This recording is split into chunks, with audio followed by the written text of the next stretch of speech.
Assalamualaikum warahmatullahi wabarakatuh. Alhamdulillahirabbil alamin. Wassalatu wassalamu ala asyrofil anbiya'i wal mursalin sayyidina wa maulana Muhammadin wa ala alihi wa sahbihi ajma'in. Qala Allah ta'ala fi kitabihil karim. A'udzu billahi minasyaitonir rajim. Bismillahirrahmanirrahim. Wa ma khalaqtul jinna wal insa illa liya'budun. Al-ayat amma ba'd. Pada yang terhormat seluruh panitia MPLS, yang saya hormati dan yang saya banggakan seluruh peserta MPLS SMA Negeri 1 Gemuk tahun pelajaran 2020-2021. Syukur alhamdulillah, pada kesempatan kali ini kita senantiasa diberi kesehatan kepada Allah oleh Allah Subhanahu wa taala. Sehat merupakan nikmat yang paling mahal harganya untuk saat ini. Karena apa? Saat masa pandemi ini, sehat itulah yang dicari-cari dan yang sangat diinginkan oleh semua manusia saat ini. Dimanapun tempatnya, sekarang manusia hanya menginginkan satu kata, yaitu sehat. Keduanya sholawat serta salam tak lupa kita aturkan kepada junjungan kita Nabi Agung Muhammad Sallallahu Alaihi Wasallam, Nabi akhir zaman, Nabi yang kita nantikan syafaat di yaumul kiamah, dan selalu menjadi suri tauladan kita untuk selalu menjalankan syariat-syariatnya di dunia maupun di akhirat kelak. Amin Allahumma amin. Para hadirin peserta MPLS yang dirahmati oleh Allah Subhanahu wa taala, perkenankan saya selaku guru agama SMA Negeri 1 Gemuk, nama saya Bapak Munawir, akan menyampaikan materi tentang akhlak remaja Islam. Para hadirin, pada dasarnya remaja atau pemuda itu merupakan cita-cita penerus bangsa, penerus cita-cita bangsa, karena di pundak remaja negara ini akan dibawa kemana. Untuk itu, agar menjadi penerus cita-cita bangsa dan menjadi pemuda yang dibanggakan oleh negara, dibanggakan oleh agama, dan dibanggakan oleh keluarga. Untuk itu, seorang pemuda atau remaja harus dibekali dengan ilmu dan iman yang mumpuni. Syekhina Al-Imam Syafi'i rahimahullah mengatakan bahwa hayatul fata wallahu bil ilmi wa tuqa. Hidup seorang pemuda atau remaja itu harus dengan ilmu dan takwa. Allah dalam Al-Quran berfirman dalam surat Al-Mujadalah ayat 11 mengatakan, A'udzu billahi minasyaitonir rajim. Bismillahirrahmanirrahim. Yarfa'illahu alladhina amanu minkum walladhina utul ilma darajat. Allah akan meninggikan derajat seseorang bagi yang berilmu dan beriman kepada Allah Subhanahu wa taala. Untuk itu, agar menjadi pemuda yang berkualitas, pemuda yang bisa diunggulkan, bisa berkompetisi, bisa bersaing dengan negara-negara lain, maka seorang pemuda harus dibekali dengan akhlak. Bagaimanakah akhlak seorang pemuda yang Islami? Akhlak mengandung arti bahwa mencakup segala perbuatan. Perbuatan berasal dari hati dan lisan seseorang. Jadi akhlak itu mencakup 3 hal. Yang pertama adalah hati seseorang. Hati dipancarkan melalui lisan, perkataan, dan melalui perbuatan. Hati bisa diukur dengan 2 hal, yaitu perkataan dan perbuatan. Perkataan seseorang untuk saat ini bisa menggunakan perkataan secara lisan langsung, tapi juga bisa menggunakan tulisan dalam bentuk tulisan di media sosial maupun di media-media manapun. Dalam bentuk ucapan juga bisa secara langsung maupun menggunakan media sosial. Terus perbuatan sikap bisa dilihat dari tingkah laku pemuda tersebut. Bagaimanakah dia sungguh-sungguh dalam meningkatkan kualitas dirinya dengan cara memperbanyak ilmu, baik ilmu agama maupun ilmu itu merupakan akhlak. Sedangkan remaja atau pemuda itu adalah manusia yang berumur kurang lebih 15 sampai 30 tahun. Itu adalah seorang remaja. Sedangkan akhlak yang Islami itu adalah akhlak yang berdasarkan ajaran agama Islam. Untuk itu, akhlak seorang remaja yang Islami itu harus didasarkan oleh ajaran-ajaran Islam.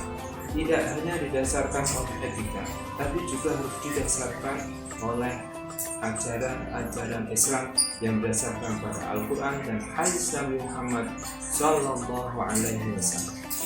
Para hadirin peserta PLS yang berhubungan, disampaikan tadi bahwa hayatul fata wallahu bil ilmi wal tuqa, hidup seorang pemuda itu harus dengan ilmu. Dalam ayat lain dalam surat Al-Alaq Allah mengatakan bahwa Iqra bismi rabbikal ladzi khalaq. Ayat yang pertama turun adalah membaca. Itu artinya bahwa ilmu pengetahuan itu sangat penting sekali. Dan untuk mendapatkan ilmu pengetahuan maka harus diawali dengan membaca.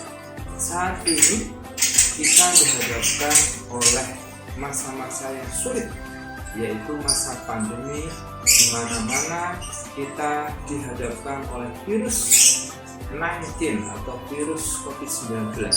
Ini merupakan virus yang baru, hal baru, maka harus sebagai pemuda harus belajar bagaimana cara menghadapi virus ini. Jangan sampai seorang pemuda kalah dengan virus ini.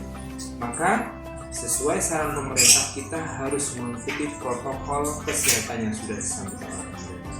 Kalau tidak, kita harus bisa membiasakan membersihkan diri dengan cara mencuci tangan, dengan cara menutup mulut kita dengan masker, dengan cara kita harus menjaga jarak, baik itu dalam kegiatan apapun, kegiatan belajar maupun kegiatan sosial. Makanya dalam kegiatan pembelajaran ini kita menggunakan cara yaitu daring, dalam jaringan atau menggunakan internet. Tidak diperkenankan untuk tatap muka. Walaupun seperti itu, maka tetap kita harus berusaha bagaimana caranya, jangan kita kalah dengan kondisi ini. Para hadirin yang dirahmati oleh Allah Subhanahu wa Ta'ala, serta MPLS yang semoga senantiasa diberi kesehatan dan selalu dalam lindungan Allah Subhanahu wa Ta'ala, bahwa akhlak remaja yang Islami itu meliputi akhlak kepada Allah Subhanahu wa Ta'ala, akhlak kepada sesama manusia, dan akhlak kepada sesama makhluk Allah selain manusia. Akhlak kepada Allah Subhanahu wa Ta'ala, bagaimana kita menempatkan diri kita sebagai hamba Allah Subhanahu wa Ta'ala yang sangat membutuhkan Allah Subhanahu wa Ta'ala. Ingat bahwa ibadah itu merupakan kebutuhan seorang hamba, seorang manusia kepada Tuhannya, kepada Allah Subhanahu wa Ta'ala. Allah tidak butuh sholat kita, Allah tidak butuh puasa kita, Allah tidak butuh ibadah kita yang lain. Yang butuh adalah kita butuh pertolongan dari Allah Subhanahu wa Ta'ala, butuh inayah dari Allah Subhanahu wa Ta'ala, butuh masuk surganya Allah Subhanahu wa Ta'ala. Untuk itu kita harus mempunyai akhlak kepada Allah Subhanahu wa Ta'ala dalam memohon, dalam bersikap kepada Allah Subhanahu wa Ta'ala. Yang kedua, akhlak kepada sesama manusia. Akhlak kepada sesama manusia terdiri dari dua hal. Yang pertama, akhlak berupa ucapan. Ucapan di sini untuk saat ini dalam era yang modernisasi ini, ucapan bisa dalam bentuk lisan langsung maupun tulisan. Bagaimana kita berucap kepada sesama manusia, kepada orang di atas kita, kepada teman kita, dan kepada orang yang ada di bawah kita. Sesuai dengan adat kebudayaan orang Jawa, ada istilah unggah-ungguh dalam berbicara. paling tidak kalian ketika berbicara kepada orang yang di atas kalian, kepada bapak ibu kalian, kepada bapak ibu guru kalian, harus menggunakan bahasa yang baik. Tidak boleh menggunakan kata-kata kasar, tidak boleh menggunakan kata-kata yang keras. Menggunakan bahasa Indonesia atau menggunakan bahasa Jawa yang halus. Tidak boleh menggunakan bahasa yang ngoko ataupun bahasa sehari-hari. Apabila dengan sama teman kita, boleh menggunakan bahasa yang biasa digunakan, tapi tidak boleh menggunakan bahasa-bahasa kasar apa.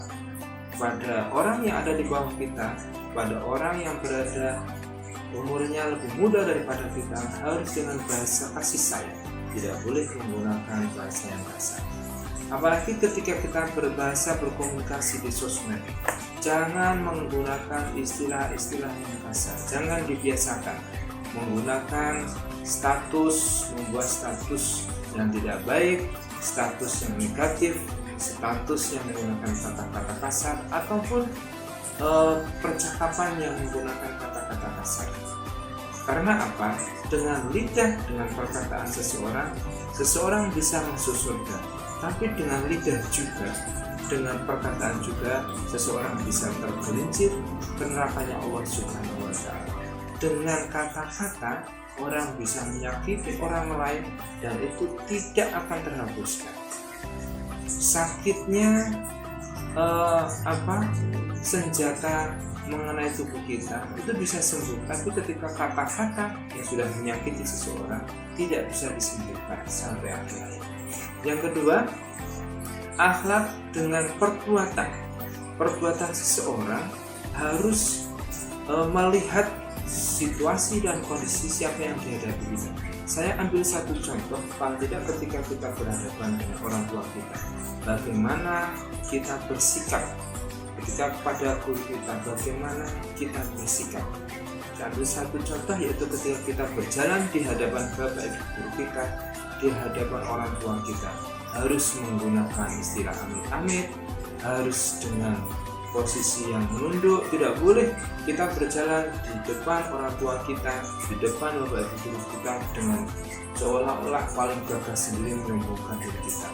Padahal kita harus tahu diri bahwa kita itu ada karena orang tua kita. Yang ketiga, akhlak kita kepada sesama makhluk Allah selain manusia, yaitu kepada hewan dan tumbuhan. Kita harus melestarikan kelestarian daripada hewan dan tumbuhan, harus memelihara, merawat, dan jangan sampai kita menyiksa makhluk Allah tersebut. Untuk itu, ini merupakan akhlak fondasi seorang pemuda agar menjadi pemuda yang berkualitas. Pemuda yang berkualitas, pemuda yang mempunyai kualitas tinggi adalah pemuda yang didasari oleh akhlakul karimah, akhlak-akhlak yang sesuai dengan ajaran Islam. Ketika seorang pemuda sudah berakhlak, maka dia akan menempatkan dirinya dalam bagaimanapun keadaannya. Maka dia akan selalu memperbaiki dirinya, maka dia akan selalu meningkatkan kualitas diri. Untuk itu, di akhir kesempatan ini ada sedikit kata mutiara yang ingin saya sampaikan, bahwa tidak dikatakan pemuda apabila dia mengatakan bahwa inilah bapak saya. Yang disebut pemuda adalah ketika dia mengatakan bahwa inilah saya. Akhirul kalam, wallahul muwaffiq ila aqwamit thoriq. Assalamualaikum warahmatullahi wabarakatuh.